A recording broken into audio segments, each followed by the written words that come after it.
Correction officers across New York are back on the picket lines tonight for the 5th straight day. Just hours ago, we learned mediation efforts between the state and the New York State Correctional Officers and Police Benevolent Association are being pushed up a day to Monday. Zach Richter has been speaking with retired correction officers. Starts off our team coverage in Coxsackie, outside the Greene and Coxsackie correctional facilities. Zach.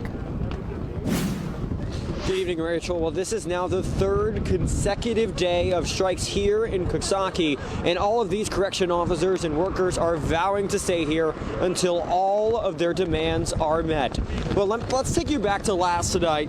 Just before that 11:59 p.m. deadline struck, the New York State Department of Corrections saying that workers who didn't return to work by that deadline could face consequences. But workers stayed out here on the picket lines, saying their demands haven't been met yet. They're asking for a permanent suspension of the halt law and want to stop worrying that they will be assaulted by inmates at work. And that memo yesterday from the New York State Department of Corrections saying that 70% of staffing in prisons is the new 100.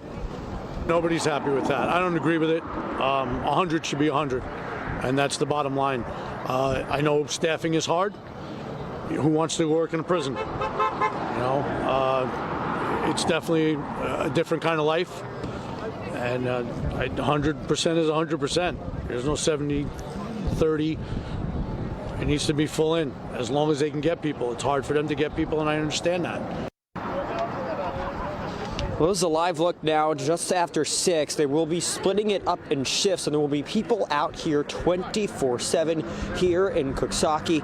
And these temperatures are very, very cold, and people are braving the strike through these cold temperatures. They got fires going, and they have food and water and some warming huts here too. Well, mediation efforts begin Monday between will resume between NYSCOBA and these correction officers. We're live in Coxsackie. Zach Richter, News Channel 13. Rachel, I'll send it back to you. Zach, thank you.